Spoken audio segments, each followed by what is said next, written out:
একটি ভাঙাচোরা ভ্যানে চেপে মেঘলা গ্রামের দিকে যাচ্ছিলেন এক নারী। মাঝপথে এক লোভী চৌকিদার পথ আটকে জোরপূর্বক জরিমানা আদায় করল। কিন্তু এর পরিণাম যা ঘটল তা কেউ ভাবেনি। সকাল 8:45। মফস্বল শহরটি সবে আড়মোড়া ভেঙে যাচ্ছে। পিচঢালা পথে চাকার আওয়াজ, হাটে যাওয়া মানুষের ব্যস্ততা আর কুয়াশাচ্ছন্ন বাতাস, সব মিলিয়ে এক স্নিগ্ধ সকাল। কিন্তু এই জনপদের প্রধান সড়কে জেকে বসা অন্যায়ের দাপট সেই স্নিগ্ধতাকে বহু আগেই গ্রাস করেছিল। এখানকার সাধারণ মানুষের অবয়বের আড়ালে ছিল এক অদৃশ্য আতঙ্ক, খাজনা আদায়কারী আর ক্ষমতার চেয়ারে বসা দুর্নীতিবাজদের আতঙ্ক। ঠিক একই সময় শহরের একটি বিলাসবহুল সরকারি আবাসের ভেতরে একটি মেয়ে ড্রেসিং টেবিলের আয়নার সামনে দাঁড়িয়েছিল। পরনে সাধারণ খাদি কাপড়ের কামিজ, পায়ে প্লাস্টিকের স্যান্ডেল আর কাঁধে সুতির ঝোলা ব্যাট। বাহ্যিক রূপ দেখে কেউ কল্পনাও করতে পারত না যে এই মেয়েটি আসলে এই পুরো অঞ্চলের নব্য নিযুক্ত প্রধান প্রশাসনিক কর্মকর্তা তানিশা রহমান চৌধুরী, যার একটিমাত্র দাপ্তরিক সইয়ের ক্ষমতায় বড় বড় রাঘব বোয়ালদের পিঠের চামড়া শুকিয়ে যেত। সেই তানিশা আজ একজন অতি সাধারণ গ্রাম্য মেয়ের ছদ্মবেশে তৈরি হচ্ছিলেন। আড়ম্বরহীন এই জীবনটাই ছিল তার শক্তি। হুটার বাজানো দামি গাড়ির বহর আর চাটুকারদের কৃত্রিম তোষামদি তাকে ভেতর থেকে চরম ক্লান্ত করে তুলত। ঠিক তখনই কামরায় প্রবেশ করলেন তাদের বিশ্বস্ত প্রবীণ চালক মোবারক আলী। তিনি তানিশাকে এমন মলিন পোশাকে দেখে চমকে উঠলেন। ম্যাডাম, আপনি কি সত্যিই কোনো পাহারাদার ছাড়া একা বেরোবেন? অন্তত দুজন সাদা পোশাকের পুলিশ তো সাথে রাখা দরকার। তানিশা সুতির ব্যাগটা কাঁধে ঝুলিয়ে অত্যন্ত ধীর স্থির কণ্ঠে বললেন, চাচা, আমি যদি সবসময় ওই লাল বাতির গাড়ির কাঁচ বন্ধ করে ঘুরি, তবে এই মাটির আসল রূপটা কোনো দিন দেখতে পাব না। আমি স্বচক্ষে দেখতে চাই রাষ্ট্র যে সাধারণ মানুষের কথা বলে তারা আসলে এখানে কিভাবে দিন পার করছে। কিন্তু আপা, চারপাশের পরিস্থিতি তো ভালো নয়, যে কোনো অঘটন ঘটতে পারে। তানিশার রহস্যময় হাসলেন। বিপদ সরকারি দপ্তরের বন্ধ কামরায় থাকে না চাচা, আসল ঝুঁকি লুকিয়ে থাকে শোষিতের কান্না সরাসরি শোনার মাঝে। মোবারক আলী আর কথা বাড়ালেন না। তানিশা তার ব্যক্তিগত মুঠোফোনটি সম্পূর্ণ বন্ধ করলেন, দাপ্তরিক পরিচয়পত্রটি ব্যাগের সবচেয়ে গোপন পকেটে রাখলেন এবং মূল ফটক এড়িয়ে পেছনের ছোট পকেট গেট দিয়ে নিঃশব্দে বেরিয়ে গেলেন। মিঠো পথ ধরে হাঁটতে হাঁটতে দীর্ঘ সময় পর তিনি অদ্ভুত এক মানসিক মুক্তির স্বাদ পাচ্ছিলেন। আধা কিলোমিটার যাওয়ার পর তিনি রাস্তার পাশে দাঁড়িয়ে থাকা একটি হস্তচালিত মালবাহী ভ্যানকে থামার ইঙ্গিত করলেন। ভ্যানচালক ছিল মাঝারি বয়সী এক রোদে পোড়া মানুষ, কপালে ক্লান্তির রেখা। সে ভ্যানটি ব্রেক করে কর্কশ গলায় বলল, কোথায় যাবেন আপামনি? তানিশা ভ্যানের কাঠের পাটাতনে বসে পড়লেন। পুরনো খেয়াঘাট চলেন, তারপর সেখান থেকে ওপারের চরের ভেতরের হাটে যাব। ভ্যানচালক সজোরে প্যাডেল মারতে শুরু করল। তার নাম ছিল কুদ্দুস। চলার পথে সে অবলীলায় চারপাশের নানা অনিয়মের কথা বলতে শুরু করল। আপা, এই তল্লাটে আমাদের মতো খাটাখুটে খাওয়া মানুষের টিকে থাকা দায় হয়ে পড়েছে। তার উপর এই ঘাটের চৌকিদাররা যেভাবে জুলুম শুরু করেছে তাতে জান কয়লা হয়ে যায়। তানিশা অত্যন্ত মনোযোগ দিয়ে তার প্রতিটি ক্ষোভের কথা শুনছিলেন। কেন, তারা ঠিক কি করে? কুদ্দুস একটা দীর্ঘশ্বাস ফেলে অবজ্ঞার হাসি হাসল। কি করে না তাই বলেন? মোড়ে মোড়ে চাঁদাবাজি, প্রতিদিন নতুন উছিলা তৈরি করা। একজন দিনমজুর সারা দিন রক্তপানি করে ৩০০ টাকা বাড়ি নিয়ে যেতে পারে না, তার আগেই অর্ধেক রাস্তাঘাটের হায়নারা খুবলে নেয়। তানিশার দুই ভ্রু কুঁচকে এক হয়ে গেল। তিনি দায়িত্ব নেওয়ার পর থেকেই এই অঞ্চলের চাঁদাবাজির বহু বেনামি দরখাস্ত পেয়েছিলেন, কিন্তু সুনির্দিষ্ট কোনো প্রমাণ পাচ্ছিলেন না। মাঠ পর্যায়ের কর্মচারীরা কাগজে কলমে সবকিছু একদম নিয়মতান্ত্রিক দেখিয়ে দিত, কিন্তু আজ তিনি নিজেই ছদ্মবেশে এই দুর্নীতির শিকড় ওপরাতে বেরিয়েছেন। ভ্যানটি আস্তে আস্তে এলাকার সবচেয়ে বড় পাইকারি বাজারের তোরণদ্বারের দিকে পৌঁছল। ঠিক তখনই সামনের চৌরাস্তায় একটা বড় প্রতিবন্ধকতা চোখে পড়ল। সেখানে স্থানীয় প্রশাসনের একটি জিপ গাড়ি দাঁড়ানো ছিল। ৩-৪ জন লাঠিধারী পাহারাদার রাস্তায় আসা প্রতিটি যানকে গতিরোধ করছিল। কোনো পণ্যবাহী লরি, কোনো ভ্যান, কোনো মাছ বিক্রেতা। প্রতিটি গাড়ি মাত্র কয়েক মুহূর্তের জন্য থমকে দাঁড়াত আর তারপরই ছেড়ে দেওয়া হতো। কিন্তু ওই সামান্য কয়েক সেকেন্ডের ব্যবধানেই হাতের মুঠোয় কিছু একটা পার হয়ে যেত। কাগজের নোটগুলো পকেটে চালান হয়ে যেত আর গাড়িগুলো চোখের পলকে পার পেয়ে যেত। কুদ্দুসের সতেজ মুখটা মুহূর্তে কালো হয়ে গেল। তানিশা খেয়াল করলেন যে লোকটার শার্টের কলার ঘিমে ভিজে উঠেছে। হঠাৎ দমে গেলেন কেন? কুদ্দুস ভয়ে ফিসফিস করে বলল, আপা, এটাই সেই যমদূত মোড়। এখানে প্রধান চৌকিদার আসলাম খাঁ দাঁড়িয়ে পাহারা দেয়। হাতের তালু গরম না করে একটা মাছিও গলতে দেয় না। ঠিক তখনই এক পাহারাদার দূর থেকে লাঠি উঁচিয়ে চিৎকার দিল, ওই ভ্যানওয়ালালা, বায় চিপায় চাপিয়ে রাখ। কুদ্দুসের পুরো শরীর কাঁপতে শুরু করল। সে কোনো মতে ব্রেক চেপে ভ্যানটি রাস্তার একপাশে দাঁড় করাল। পরের পলকেই এক স্থূলকায় উগ্র চেহারার চৌকিদার তাদের সামনে এসে বুক ফুলিয়ে দাঁড়াল। চোখে সস্তা সানগ্লাস আর অভিব্যক্তিতে এমন এক ঔদ্ধত্য যেন এই পুরো পরগনা তার নিজস্ব জমিদারি। সে কুদ্দুসকে পায়ের পাতা থেকে মাথা পর্যন্ত মেপে কর্কশ গলায় বলল, কাগজপত্র বের কর। কুদ্দুস হাত জোড় করে বলল, হুজুর, এটা তো সাধারণ ভ্যান গাড়ি। চৌকিদার লাঠি দিয়ে ভ্যানে আঘাত করল। খুব বলি ফুটছে রে, ভ্যানের টোকেন কোথায়, বাজারের রসিদ কোথায়? কুদ্দুস আমতা আমতা করতে লাগল, হুজুর, আগামী সপ্তাহে বানানোর কথা। আসলাম খাঁ তার কথা মাঝপথেই থামিয়ে দিয়ে গর্জে উঠল, ৩,০০০ টাকার জরিমানা ঠুকব, এক্ষুনি ভ্যান সোজা ফাঁড়িতে আটকে রাখব। আশেপাশে থাকা অন্য পাহারাদাররা দাঁত বের করে হাসতে লাগল। কুদ্দুস প্রায় কেঁদে ফেলার মতো করে বলল, হুজুর, আমি গরিব মানুষ, দিন আনি দিন খাই, এত টাকা কোথায় পাব? চৌকিদার চোখ গরম করে বলল, তাহলে কি তোকে বরণ করে ছেড়ে দেব? এটা কি তোর শ্বশুরবাড়ির রাস্তা? তানিশা এতক্ষণ ধরে সব দেখছিলেন, কিন্তু তিনি খেয়াল করলেন পাশে দাঁড়িয়ে থাকা মাছ বিক্রেতা, সবজিওয়ালা আর রিকশা চালকরা সবাই ভয়ে জড়সড় হয়ে মাথা নিচু করে আছে। ঠিক তখনই আসলাম খাঁয়ের কুৎসিত নজর তানিশার ওপর গিয়ে থমকে গেল। সে বাঁকা চোখে তাকিয়ে বলল, আর ওহে মহারানী, আপনি যে বড় নবাবের মতো বসে আছেন, মনে হচ্ছে আপনার আশকারা পেয়েই এই ছোকরা বেশি মুখে মুখে তর্ক করছে। তানিশা তার জীবনের প্রথমবার এমন এক হীন মানুষের চোখের দিকে সোজাসুজি তাকালেন। তার কণ্ঠস্বর ছিল হিমশীতল কিন্তু শান্ত। একজন মেহনতি মানুষের ওপর এভাবে চড়াও হয়ে অর্থ দাবি করাটা কি চরম অপরাধ নয়? এই একটি বাক্য বাতাসে ছড়াতেই চারপাশের গুঞ্জন এক নিমেষে উধাও হয়ে গেল। কুদ্দুসের মুখ ভীতিতে নীল হয়ে গেল। সে তাড়াহুড়ো করে বিচুস্বরে বলল, আবা, দোহাই লাগে, মুখ খুলবেন না। কিন্তু ততক্ষণে তীরের ফলা ধনুক থেকে বেরিয়ে গেছে। প্রধান চৌকিদার আসলাম খাঁ হেলে দুলে তানিশার একেবারে কাছে এগিয়ে এল। তার ঠোঁটের কোণায় এক নিষ্ঠুর ক্রূর হাসি খেলা করছিল। আচ্ছা, তো এখন এক হাটের মেয়ে আমাকে আইনের ছবক শেখাতে এসেছে? সুধী দর্শক, এই কাহিনীটি যদি আপনাদের অন্তরকে স্পর্শ করে থাকে, তবে আমাদের পক্ষ থেকে একটি অত্যন্ত বিনম্র অনুরোধ, আপনারা এই দৃশ্যপটে একটি পছন্দ, লাইক চিহ্ন দিয়ে আমাদের এই মাধ্যমটিকে সাবস্ক্রাইব করে রাখুন এবং ভিডিওর বিশেষ অংশটি সবার মাঝে ছড়িয়ে দিন। চৌকিদার আসলাম খাঁর দৃষ্টিতে এমন এক উদ্ধত্ত খেলা করছিল যেন এই অঞ্চলের ভাগ্যবিধাতা সে নিজেই। মোড়ে দাঁড়িয়ে থাকা বাকি পাহারাদাররাও এবার রসদ পেয়ে মজা লুটতে শুরু করল। পথের পাশে দাঁড়িয়ে থাকা মানুষজন নিঃশব্দে এই নিপীড়ন দেখছিল, কিন্তু কারোর বুকে এমন সাহস ছিল না যে একটা প্রতিবাদী শব্দ উচ্চারণ করতে পারে। কুদ্দুসের হাত পা থরথর করে কাঁপছিল। সে আকুল চোখে তানিশার দিকে তাকাল, যেন অনুরোধ করছে যে দয়া করে নীরব থাকুন। কিন্তু তানিশার অবয়ব ছিল পাথরের মতো নিশ্চল। সে বিন্দুমাত্র বিচলিত না হয়ে চৌকিদারের চোখের দিকে স্থির দৃষ্টিতে চেয়ে রইলেন। আসলাম খাঁ এক ঝটকায় চশমাটা নামিয়ে বলল, খুব তড়পাচ্ছ যে ম্যাডাম, মনে হচ্ছে এই তল্লাটে নতুন পা রেখেছ, তাই এখানকার নিয়মকানুন জানা নেই। এই রাস্তায় আমাদের হুকুমই শেষ কথা। তানিশা স্পষ্ট এবং দৃঢ়কণ্ঠে প্রত্যুত্তর দিলেন, রাস্তা কারোর হুকুমে চলে না, দেশ চলে নিয়মের অধীনে। কথা শোনামাত্র এক পাহারাদার বিদ্রুপের হাসি হাসল, ওস্তাদ, এ তো দেখি একেবারে জাঁদরেল বিদুষী। আরেকজন টিপ্পনি কাটল, নিশ্চয়ই কোনো মানবাধিকার দলের লোক হবে। চৌকিদার হাত তুলে বাকিদের থামাল এবং তানিশার আরও এক ধাপ কাছে ঘেঁষে এল। দেখো ছুরি, সকাল সকাল আমার মেজাজ গরম করো না। এই ভ্যানওয়ালা অবৈধভাবে গাড়ি চালাচ্ছে, খেসারত দিতেই হবে।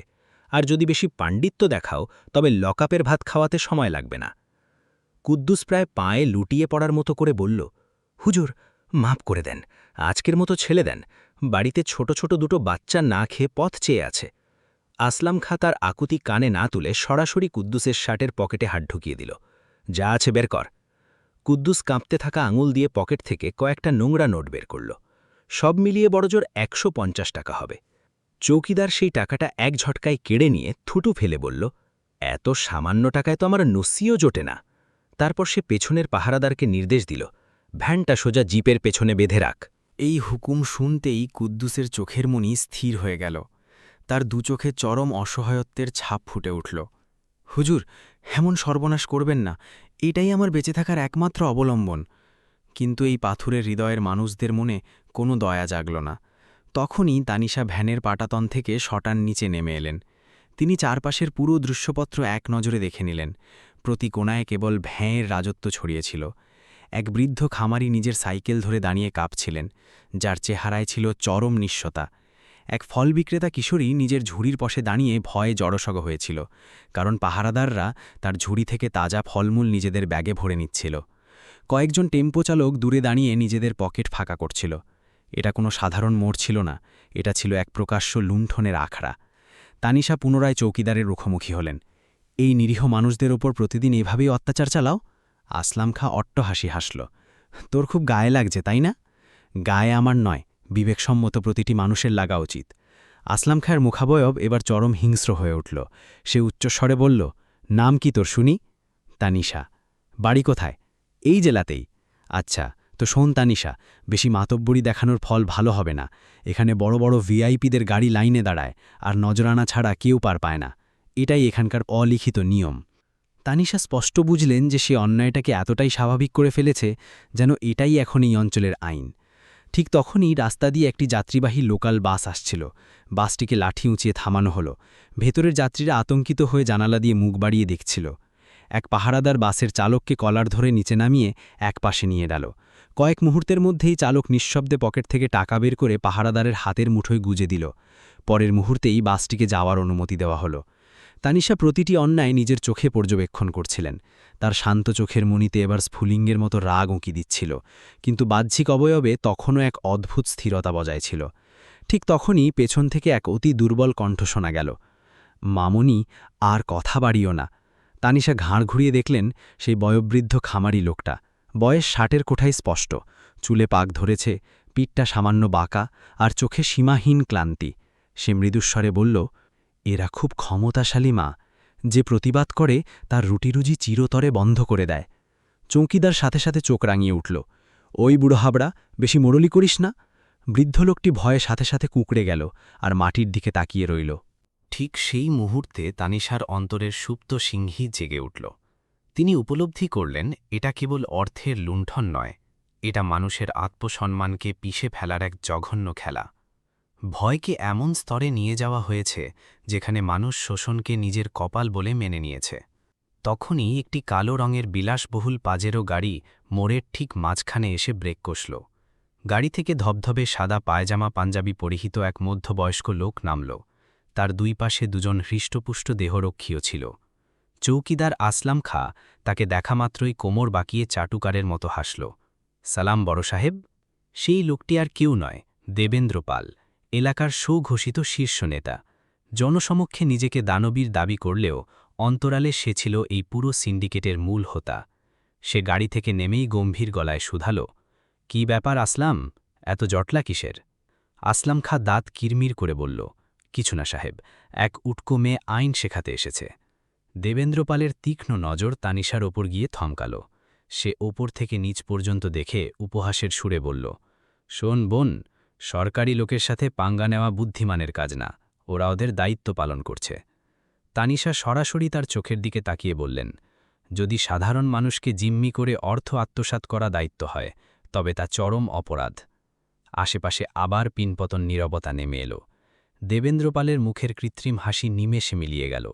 সে নিচু ও শীতল গলায় বলল, মনে হচ্ছে মেয়েটির ডানা গজিয়েছে। তারপর সে আসলাম খায়ের কানের কাছে গিয়ে ফিসফিস করে বলল, বেশি ঝামেলা বাড়াস না, ছেড়ে দে। সম্ভবত সে প্রকাশ্য রাস্তায় কোনো হুলস্থুল চাইছিল না, কিন্তু আসলাম খায়ের অহংকারে চরম আঘাত লেগেছিল। সে ক্ষিপ্ত হয়ে বলল, না সাহেব, আজ যদি একে ছেড়ে দিই তবে কাল হাটের প্রতিটা ছোট লোক মাথায় চড়ে বসবে। সে তৎক্ষণাৎ সঙ্গীদের আদেশ দিল, ভ্যানসহ এদের ফাঁড়িতে তোলো। কুদ্দুসের মাথার ওপর যেন আকাশ ভেঙে পড়ল। হুজুর, আমার সংসারটা ভেসে যাবে। কিন্তু দুজন পাহারাদার ভ্যানটি টেনে নিয়ে যাচ্ছিল। ঠিক তখনই তানিশা এক ধাপ সামনে এগিয়ে এলেন। তার কণ্ঠস্বর এবার আগের চেয়েও অনেক বেশি গম্ভীর এবং লৌহ কঠিন ছিল। ভ্যান নিজের জায়গায় থাকবে। আসলাম খাঁ গর্জে উঠল, তুই আটকানোর কে রে, কোন সাহসে?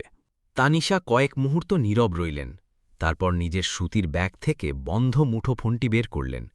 তিনি অত্যন্ত ধীরলয়ে পাওয়ার বাটন চেপে ওটা অন করলেন। আশেপাশে জড়ো হওয়া মানুষজন কিছুতেই মিলাতে পারছিল না যে এই অতি সাধারণ মেয়েটির ভেতরে এই অসীম সাহসের উৎস কোথায়। তখনই আসলাম খাঁ উপহাস করে বলল, ফোন করে কাকে ডাকবি? এখানে কেউ তোকে উদ্ধার করতে আসবে না।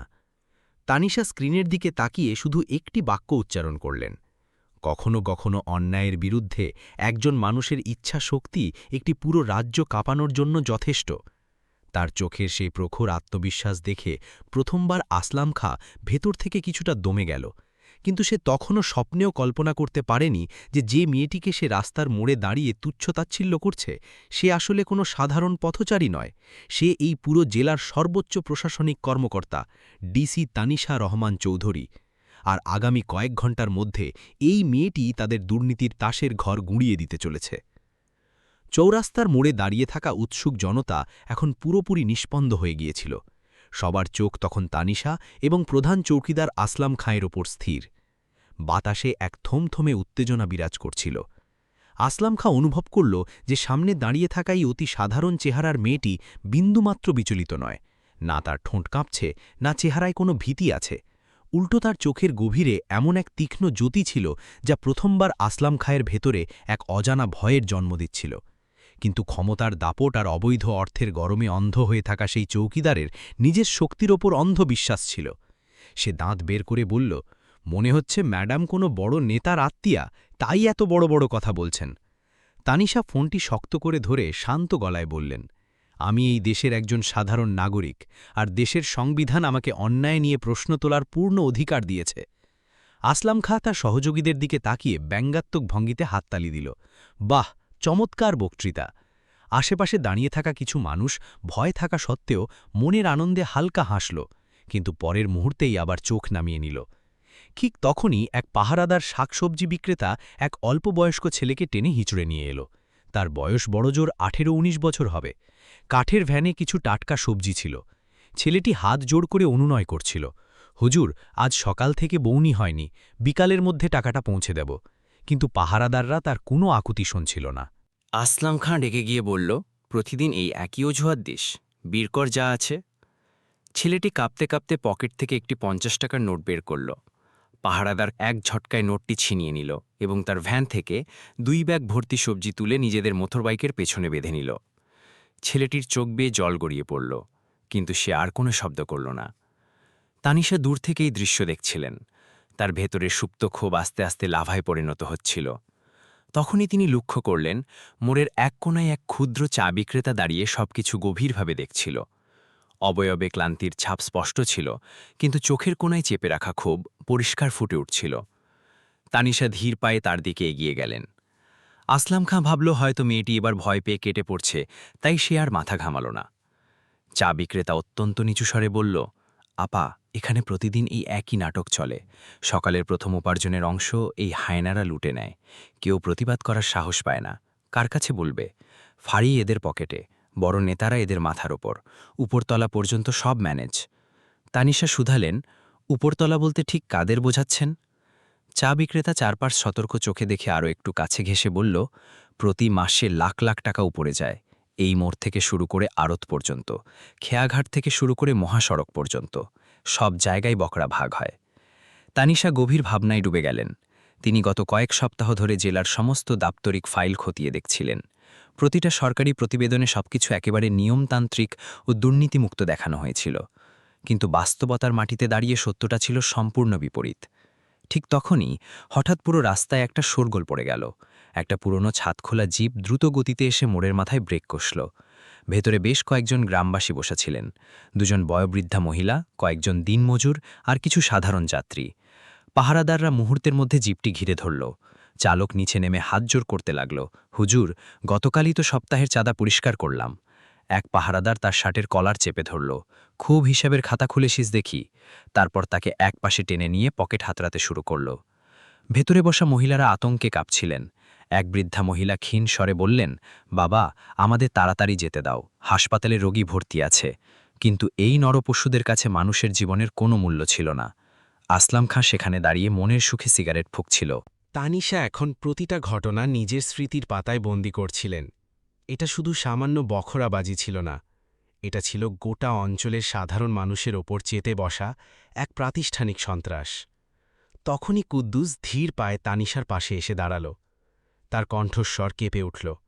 আপা, আপনি দয়া করে এখান থেকে চলে যান, এরা খুব বিপজ্জনক প্রকৃতির লোক। তানিশা তার দিকে ফিরে তাকালেন। তোমরা প্রতিদিন এই নরক সহ্য করো? কুদ্দুস একগাল কদর্য হাসি হাসল। প্রতিদিন? না দিলে ভ্যানটা নিয়ে আটকে রাখে। ঘরে পঙ্গু মা আছে, দুটো ছোট মেয়ে আছে। প্রতিবাদ করলে খাবো কি? তার চোখে মুখে এমন এক চরম নিরাশা ছিল যে তানিশা কয়েক মুহূর্তের জন্য স্তব্ধ হয়ে গেলেন। ঠিক তখনই পেছন থেকে দেবেন্দ্র পাল আবার সামনে এগিয়ে এলো। সে উপহাসের সুরে বলল, বোন, মনে হচ্ছে এই অঞ্চলে নতুন এসেছ। এখানে যারা বেশি সততা দেখাতে যায় তারা বেশি দিন টিকতে পারে না। তানিশা সরাসরি তার চোখের মণিতে চোখ রেখে বললেন, আর দুর্নীতিবাজরা? দেবেন্দ্রপাল হালকা হেসে বলল, দুর্নীতিবাজরাই তো এই সমাজ চালায়। এ কথা শুনতেই আশেপাশে দাঁড়িয়ে থাকা কিছু সাধারণ মানুষ আবার ভয়ে মাথা নিচু করে নিল। তখনই একটি সাদা রঙের সাধারণ প্রাইভেট কার সেখানে এসে থামল। গাড়ি থেকে স্থানীয় এক প্রাথমিক বিদ্যালয়ের শিক্ষক নামলেন। পাহারাদাররা সাথে সাথে তার দিকে তেড়ে গেল। কাগজপত্র দেখাও। শিক্ষক ভদ্রলোক চরম ঘাবড়ে গেলেন। তিনি আমতামতা করে বললেন সবকিছু ঠিকঠাক আছে, কিন্তু তা সত্ত্বেও তার পকেট থেকে জোর করে টাকা ছিনিয়ে নেওয়া হলো। তানিশা এই দৃশ্য দেখে নিশ্চিত হলেন যে এখানে আইন বলতে কিছু নেই, আইন কেবল শোষণের হাতিয়ার। তিনি ধীর লয়ে নিজের ফোনটি বের করলেন। স্ক্রিন অন হতেই বেশ কিছু গুরুত্বপূর্ণ দাপ্তরিক মিসড কল ভেসে উঠল। কিন্তু তিনি কোনো পাল্টা কল করলেন না। তিনি এখনই নিজের আসল পরিচয় প্রকাশ করতে চাচ্ছিলেন না। তখনই তার নজর গেল দূরে রাস্তার পাশে ঝুলে থাকা একটি জরাজীর্ণ সরকারি সাইনবোর্ডের ওপর, যাতে লেখা ছিল, দুর্নীতিমুক্ত সমাজ গঠন, জনগণের সেবাই আমাদের মূল লক্ষ্য। তানিশা সেই বোর্ডটির দিকে কয়েক পলক তাকিয়ে রইলেন, তারপর তার ঠোঁটের কোণায় এক কটু হাসি ফুটে উঠল। আসল বাস্তব চিত্র তো সেই সাইনবোর্ডের ঠিক নিচেই অভিনীত হচ্ছিল, যেখানে ক্ষমতার দাপটে গরিবের পকেট কাটা হচ্ছিল। তখনই হঠাৎ আসলাম খাঁ আবার তার দিকে ধেয়ে এলো। এবার তার চোখে এক গভীর সন্দেহ। একটা কথা বলতো ছুরি, তোর আসল পরিচয় কি? তানিশা অত্যন্ত শান্ত ও গম্ভীর গলায় বললেন, কেন, হঠাৎ বুক কাঁপছে? আসলাম খাঁ অট্ট হাসি দিল। আমার বুক কাঁপবে?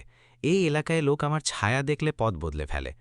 অন্যায়ের ওপর দাঁড়িয়ে থাকা মানুষেরা সবসময় নিজেদের অমর মনে করে। আসলাম খাঁ এবার চরম ক্ষিপ্ত হয়ে উঠল।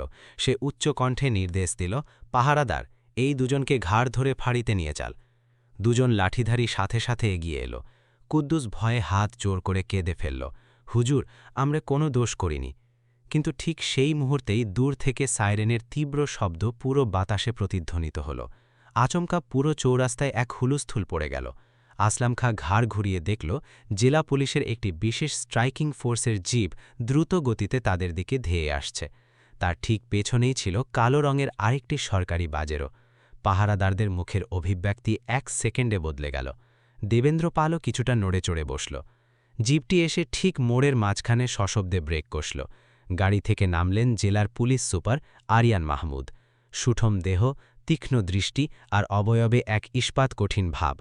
তাকে দেখামাত্রই উপস্থিত সব পাহারাদার সাথে সাথে সোজা হয়ে স্যালুট ঠুকল। আসলাম খাঁও কিছুটা ঘাবড়ে গেল, কিন্তু পরক্ষণেই নিজেকে সামলে নিয়ে চাটুকারের মতো বলল, স্যার, আপনি হঠাৎ এই পথে? কিন্তু এসপি আরিয়ানের কণ্ঠস্বর সরাসরি গিয়ে পড়ল তানিশার ওপর। এক মুহূর্তের জন্য তার পুরো মুখের অবয়ব গম্ভীর হয়ে গেল। তিনি কালবিলম্ব না করে সোজা হয়ে দাঁড়িয়ে গভীর সম্মানের সাথে মাথা নয়লেন। আসলাম খাঁ এই দৃশ্য দেখে সম্পূর্ণ স্তম্ভিত হয়ে গেল। সে কিছুতেই মেলাতে পারছিল না যে একজন জেলার সর্বোচ্চ পুলিশ কর্মকর্তা এই অতি সাধারণ পোশাকের মেয়েটিকে দেখে হঠাৎ এত কেন বিনয়ী হয়ে গেলেন। পরের মুহূর্তেই এসপি আরিয়ানের গম্ভীর কণ্ঠস্বর পুরো বাতাসে গুঞ্জে উঠল, ম্যাডাম, আপনি এখানে এই অবস্থায়? আর ঠিক এই একটি বাক্যই যেন মোড়ের প্রতিটি মানুষের হৃৎস্পন্দন স্তব্ধ করে দিল। আসলাম খাঁর কপাল বেয়ে টপ টপ করে ঘাম ঝরতে লাগল। তার মুখের সমস্ত ঔর্দর্য এক পলকে বিলীন হয়ে গেল, কারণ ততক্ষণে তার মস্তিষ্কে বজ্রপাত ঘটেছে। সে বুঝতে পেরেছে যে মেয়েটিকে সে এতক্ষণ ধরে তুচ্ছ-তাচ্ছিল্য করছিল সে স্বয়ং এই জেলার ভাগ্যবিধাতা ডিসি তানিশা রহমান চৌধুরী। পুরো চৌরাস্তাটি যেন মুহূর্তের মধ্যে এক জীবন্ত ভাস্কর্যে পরিণত হল। রাস্তার পাশে দাঁড়িয়ে থাকা ক্ষুদ্র দোকানি, দিনমজুর, ভ্যান চালক আর সাধারণ যাত্রীরা অবিশ্বাস্য চোখে তানিশার দিকে তাকিয়েছিল। প্রধান চৌকিদার আসলাম খাঁর চোখ দুটো কোটর থেকে বেরিয়ে আসার উপক্রম হল। তার পুরো শরীর তখন থরথর করে কাঁপছিল। মুখের সমস্ত তেজ 1 সেকেন্ডে কর্পূরের মতো উড়ে গিয়েছিল। এই কিছুক্ষণ আগে যে মানুষটি তানিশাকে লকআপের ভয় দেখাচ্ছিল, এখন তার পায়ের তলায় মাটি ধসে গেছে। এসপি আরিয়ান মাহমুদ দ্রুত পায়ে এগিয়ে এসে তানিশার সামনে দাঁড়ালেন। চরম দুঃখিত ম্যাডাম, আমার বিন্দুমাত্র আভাস ছিল না যে আপনি ছদ্মবেশে এখানে। তানিশা হাত তুলে তাকে মাঝপথেই থামিয়ে দিলেন। তার অবয়ব শান্ত থাকলেও চোখের মণিতে এক ভয়ানক অগ্নিস্ফুলিঙ্গ জ্বলছিল। আভাস আপনার অনেক কিছুরই নেই মিস্টার আরিয়ান। এ কথা শুনতেই এসপি সাহেব সম্পূর্ণ নীরব হয়ে গেলেন। ওদিকে আসলাম খাঁ সাথে সাথে হাঁটু গেড়ে বসে হাত জোড় করল। ম্যাডাম, আমার ঘোর অপরাধ হয়ে গেছে, আমি আপনাকে চিনতে পারিনি। তানিশা তার দিকে এক পলক তাকালেনও না। তিনি শুধু রাস্তার কোনায় দাঁড়িয়ে থাকা সেই সাধারণ মানুষদের দিকে ইঙ্গিত করলেন।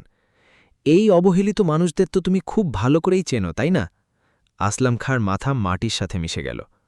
দেবেন্দ্রপাল অত্যন্ত চতুরতার সাথে ভিড়ের আড়ালে পেছনের দিকে পিছলে যাওয়ার চেষ্টা করছিল, কিন্তু তানিশার তীক্ষ্ণ নজর তার ওপর আগেই পড়ে গিয়েছিল।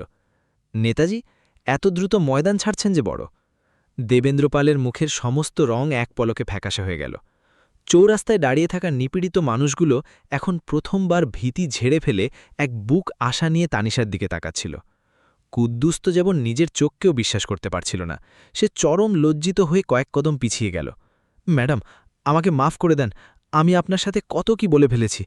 তানিশা তার দিকে ফিরলেন এবং প্রথমবার তার ঠোঁটের কোণায় এক টুকরো কোমল হাসি ফুটে উঠল। দোষ তোমার নয় কুদ্দুস, দোষ এই ঘুণে ধরা ব্যবস্থার, যা একজন মেহনতি মানুষকে এতটাই ডরিয়ে রেখেছে যে সে নিজের অধিকারের কথা বলতেও ভয় পায়। এ কথা শোনা মাত্রই কুদ্দুসের চোখ বেয়ে আনন্দাশ্রু গড়িয়ে পড়ল। তখনই তানিশা এসপি আরিয়ান মাহমুদের দিকে গভীর দৃষ্টিতে তাকালেন। আমার মাত্র 5 মিনিট সময় প্রয়োজন, সম্পূর্ণ একান্তে। আরিয়ান মাহমুদ সাথে সাথে পরিস্থিতি অনুধাবন করলেন। তিনি কাল বিলম্ব না করে সমস্ত পাহারাদার ও পুলিশ বাহিনীকে দূরে সরে যাওয়ার কড়া নির্দেশ দিলেন। তানিশা ধীর পায়ে পিচ ঢালা রাস্তার উপর হাঁটতে লাগলেন। তার চোখ প্রতিটি সেই মানুষের মুখাবয়ব স্ক্যান করছিল, যারা এতক্ষণ ভয়ের চাদরে মুখ লুকিয়ে দাঁড়িয়েছিল। সেই বয়োবৃদ্ধ খামারি রামনিধি লোকটার সামনে গিয়ে দাঁড়ালেন তানিশা। আপনার নামটা জানতে পারি? রামনিধি। কত বছর ধরে এই নরক সহ্য করছেন? বৃদ্ধ বলল, বহু বছর ধরে এই জুলুম সহ্য করছি মামনি। প্রতিটা মোড়ে মোড়ে রক্ত চষে। যদি টাকা দিতে দেরি হয়, ঝুড়ি থেকে সব মাল রাস্তায় ফেলে দেয়, গাড়ি আটকে রাখে। তানিশার হাতের মুষ্টি শক্ত হয়ে এলো। তারপর তিনি সেই শাকসবজি বিক্রেতা কিশোরটির কাছে গেলেন, যার থেকে একটু আগেই জোর করে সবজি কেড়ে নেওয়া হয়েছিল। তোমার নাম কি? রাফি। প্রতিদিন এভাবে বকরা দিতে হয়? হ্যাঁ ম্যাডাম, না দিলে হাঁটে বসার জায়গা দেয় না, লাঠি দিয়ে মারে। আস্তে আস্তে ভিড়ের মধ্য থেকে আরও অনেকে মুখ খুলতে শুরু করল। একজন জানালো, খেয়াঘাটে প্রতিটি নৌকা থেকে জোরপূর্বক চাঁদা নেওয়া হয়। আরেকজন বলল, সরকারি দপ্তরে সামান্য একটি কাগজের জন্য টেবিলে টাকা না দিলে ফাইল নড়ে না। পুরো চৌরাস্তাটি যেন হঠাৎ সত্য উগড়ে দিতে লাগল। এসপি আরিয়ান মাহমুদ এই সমস্ত জবানবন্দি শুনছিলেন এবং তার কপালে চিন্তার রেখা গভীর হচ্ছিল। তিনি স্পষ্ট বুঝতে পারছিলেন যে এই ব্যাধির শিকড় তার ধারণার চেয়েও অনেক গভীরে বিস্তৃত।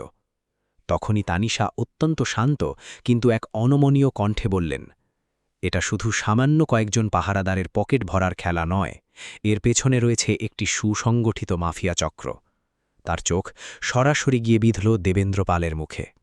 দেবেন্দ্রপাল আমতা আমতা করে বলল, ম্যাডাম, আপনি বিষয়টিকে ভুলভাবে দেখছেন। তানিশা তার কথা এক ঝটকায় কেটে দিলেন, আমি একদম শতভাগ সঠিকভাবে দেখছি। কয়েক মুহূর্তের জন্য পুরো জনপদ এক গভীর নিস্তব্ধতায় ডুবে গেল। তারপর তানিশা হঠাৎ এসপি আরিয়ানের দিকে ঘুরে বললেন, আজ রাত থেকেই একটি বিশেষ টাস্কফোর্সের গোপন অভিযান শুরু হবে। এই অভিযানের খবর যেন কোনোভাবেই ফাঁস না হয়। এসপি আরিয়ান মাহমুদ দৃঢ়তার সাথে মাথা নোয়ালেন, জি ম্যাডাম, একদম তাই হবে। আসলাম খাঁর অবস্থা তখন খাঁচায় বন্দী পশুর মতো। তানিশা তার দিকে তাকিয়ে শুধু এইটুকু বললেন, এখনই তোমার বিরুদ্ধে কোনো দৃশ্যমান ব্যবস্থা নেওয়া হচ্ছে না। আসলাম খাঁ মনে মনে কিছুটা স্বস্তির নিঃশ্বাস ফেলল, কিন্তু পরের মুহূর্তেই তানিশার মুখ থেকে নিঃসৃত পরবর্তী বাক্যটি শুনে তার মেরুদণ্ড দিয়ে একটি শীতল স্রোত বয়ে গেল। কারণ আমি চুনো পুঁঠি ধরে শান্ত হতে চাই না। আমি এই বিষবৃক্ষের একদম মূল উপড়ে ফেলতে চাই। আসলাম খাঁ স্পষ্ট বুঝতে পারল যে এখন আর রক্ষা পাওয়ার কোনো পথ নেই। রাত গভীর হতে হতে পুরো জেলা শহরে এই খবর দাবানলের মতো ছড়িয়ে পড়েছিল যে নতুন ডিসি সাহেবা হঠাৎ ছদ্মবেশে সাধারণ নারী সেজে মাঠে নেমেছিলেন এবং চৌরাস্তায় চাঁদাবাজির চক্র হাতে নাতে ধরে ফেলেছেন। ওদিকে সরকারি আবাসের এক গোপন কক্ষে গভীর রাত পর্যন্ত একটি রুদ্ধদ্বার বৈঠক চলছিল। সেই কামরায় তানিশা, এসপি আরিয়ান মাহমুদ, নারী পরিদর্শক নাদিরা এবং সেই সাহসী সাংবাদিক শৈলেশ ত্রিপাঠী উপস্থিত ছিলেন। টেবিলের ওপর পুরো জেলার একটি বিশদ মানচিত্র বিছানো ছিল, যাতে বেশ কিছু পয়েন্ট লাল কালিতে চিহ্নিত করা ছিল। তানিশা মানচিত্রের একটি নির্দিষ্ট বিন্দুতে আঙুল চেপে বললেন, এটা শুধু একটা মোড়ের গল্প নয়, আমাকে এই পুরো বিষাক্ত নেটওয়ার্কটা ধ্বংস করতে হবে। খেয়াঘাট, বড় আড়ত, থানা, মহাসড়কের টোল প্লাজা, সব জায়গায়। সাংবাদিক শৈলেশ বলল, ম্যাডাম, দীর্ঘ 2 বছর ধরে আমি এই সিন্ডিকেটের তথ্য সংগ্রহ করছি, কিন্তু কোনো ভুক্তভোগী ভয়ে আদালতে সাক্ষ্য দিতে রাজি হচ্ছিল না। নারী পরিদর্শক নাদিরা যোগ করল, ম্যাডাম, মাঠ পর্যায়ের পুলিশ ফাঁড়িগুলোতেও রাজনৈতিক চাপ প্রচণ্ড। অনেক বড় বড় অপরাধের ফাইল ওপর পর্যন্ত পৌঁছতেই দেওয়া হয় না। তানিশা কয়েক পলক চোখ বন্ধ করে রইলেন।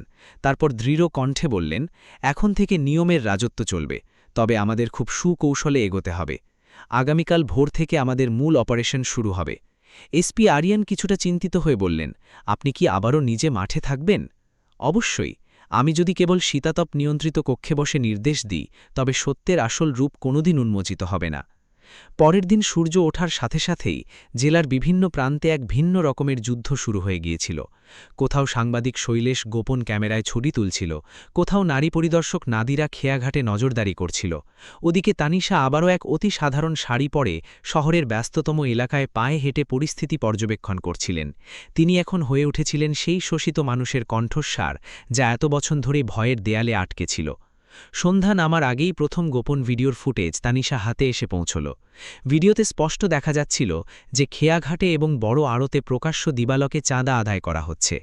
আর তৃতীয় রেকর্ডিংটিতে স্বয়ং প্রধান চৌকিদার আসলাম খাঁকে রাতের অন্ধকারে দেবেন্দ্র পালের বিশ্বস্ত লোকের কাছ থেকে কালো রঙের একটি ব্রিফকেস নিতে দেখা যাচ্ছিল। গোপন কক্ষে এক পিনপতন নীরবতা নেমে এলো। এসপি আরিয়ান মাহমুদ নিচু স্বরে বললেন, ম্যাডাম, এই সুতো অনেক দূর পর্যন্ত বিস্তৃত। তানিশার চোখে তখন এক অনমনীয় প্রত্যয় জ্বলছিল, যত বড় রাঘব বোয়ালি হোক না কেন, কাউকেই ছাড় দেওয়া হবে না। ঠিক তখনই হঠাৎ শৈলেশের মুঠোফোনটি কেঁপে উঠল। সে কলটি রিসিভ করতেই তার মুখের সমস্ত অভিব্যক্তি বদলে গেল। কি ব্যাপার শৈলেশ? তানিশা তীক্ষ্ণ গলায় শুধালেন। শৈলেশ কিছুটা আতঙ্কিত কণ্ঠে বলল, ম্যাডাম, আমাদের এই গোপন অনুসন্ধানের খবর কোনোভাবে লিক হয়ে গেছে। এইমাত্র একটি অজ্ঞাত নম্বর থেকে আমাকে খুনের হুমকি দেওয়া হয়েছে।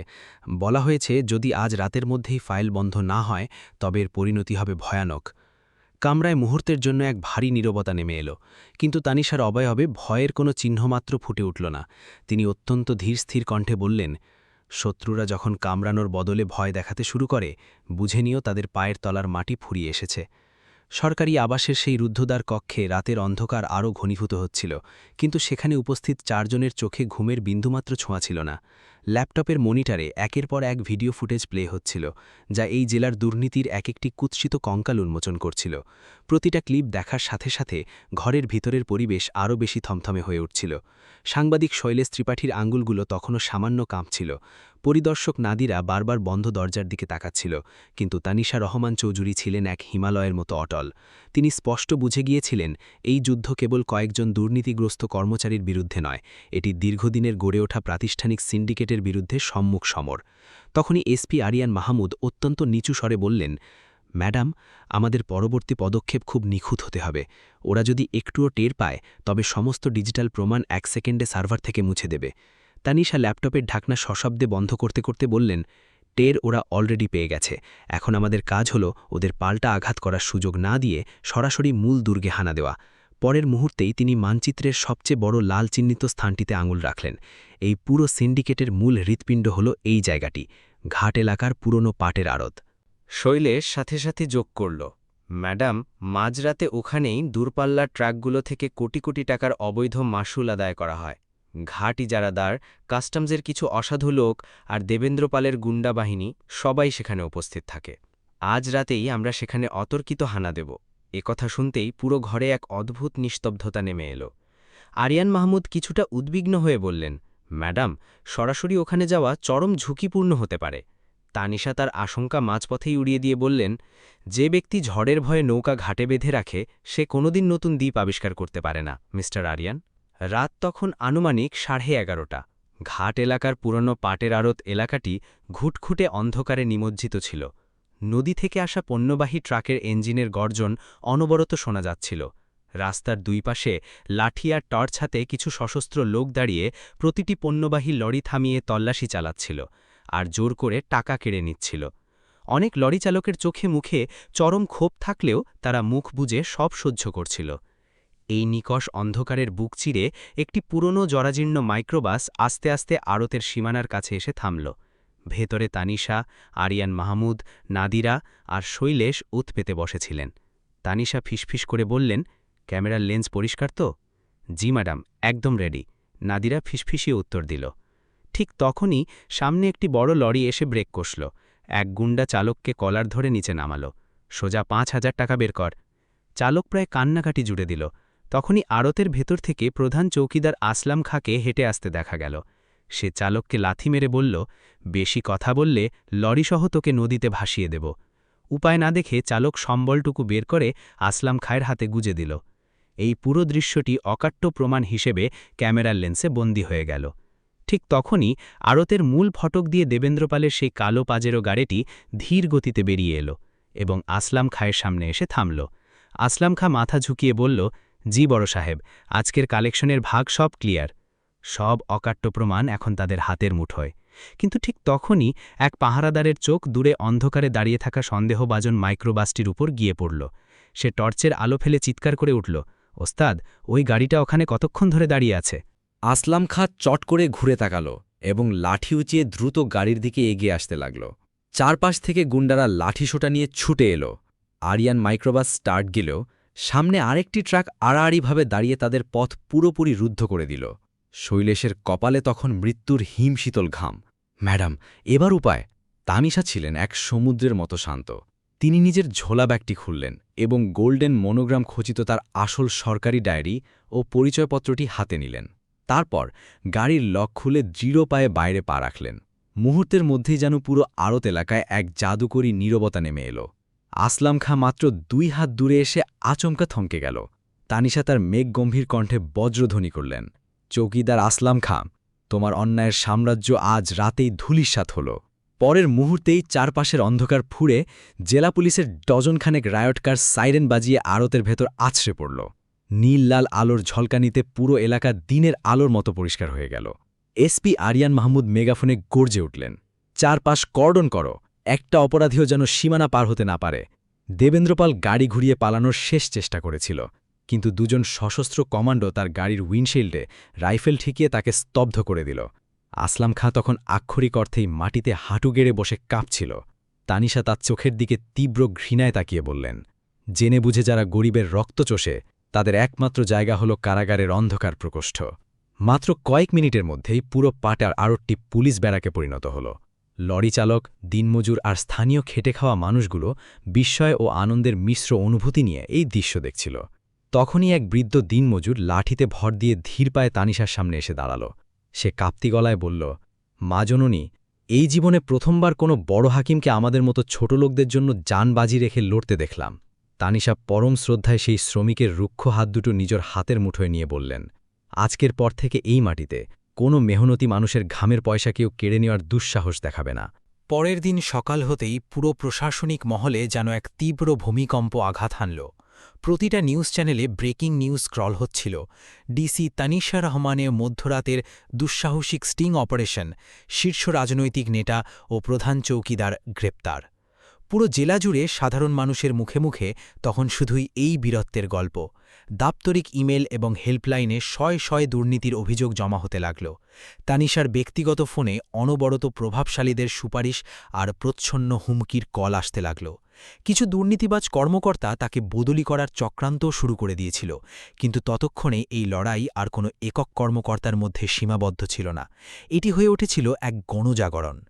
ঠিক সেই দিন সন্ধ্যায় তানিশা আবারও কোনো প্রোটোকল ছাড়া অত্যন্ত সাধারণ বেশে সেই পুরনো চৌরাস্তার মোড়ে এসে দাঁড়ালেন। এইবার সেখানে কোনো অবৈধ বাঁশের ব্যারিকেড ছিল না, কোনো আতঙ্ক ছিল না। কুদ্দুস তার কাঠের ভ্যানটি নিয়ে ঠিক আগের জায়গাতেই দাঁড়িয়েছিল। সে তানিশাকে দেখামাত্রেই দূর থেকে গভীর শ্রদ্ধায় কুর্নিশ করল। ম্যাডাম, যদি সেদিন ভাগ্যক্রমে আপনি আমার এই ভাঙা ভ্যানে পা না রাখতেন, তবে হয়তো এই অন্ধকারের রাস কোনোদিনও কাটত না। তানিশা আলতো হাসলেন। মনে রেখো কুদ্দুস, পরিবর্তন সবসময় একটা ছোট্ট পদক্ষেপ দিয়েই শুরু হয়। ঠিক তখনই মোড়ের চারপাশ থেকে শত শত সাধারণ মানুষ স্বতঃস্ফূর্তভাবে হাততালি দিয়ে উঠল। রামনিধি, রাফি, লোকাল বাসের চালক আর চা বিক্রেতা, সবার চোখে তখন এক আকাশসম সম্মান আর কৃতজ্ঞতার জোয়ার। তানিশা সেই মুক্ত চৌরাস্তাটির দিকে তাকালেন, যেখানে আজ স্বাধীনতার সোনালি রোদ খেলা করছে। এখন এই জনপদের প্রতিটি মানুষের মনে এই দৃঢ় বিশ্বাস জন্মেছে যে শাসন ব্যবস্থা যতই পচে যাক না কেন, যদি একটিমাত্র সৎ ও অবিচল আত্মা সত্যের পতাকা হাতে বুক চিতিয়ে দাঁড়ায়, তবে যে কোনো অন্যায়ের কালো সাম্রাজ্য এক নিমেষে গুড়িয়ে যাওয়া সম্ভব। প্রিয় সুধী, এই ছিল আমাদের আজকের এক সম্পূর্ণ নতুন ও শিক্ষণীয় জীবনের গল্প। এই কাহিনীর প্রতিটি মোড় আপনাদের কেমন লেগেছে এবং আপনারা দেশের কোন প্রান্ত থেকে আমাদের এই বার্তাটি শুনছেন, তা অবশ্যই নিচের মন্তব্য বাক্সে বা কমেন্ট বক্সে লিখে আমাদের উৎসাহিত করবেন। খুব শীঘ্রই আবার দেখা হবে এক নতুন কাহিনীর সাথে। ততক্ষণের জন্য সবাই সুস্থ থাকুন, ভালো থাকুন। ধন্যবাদ। জয় হোক মানবতার।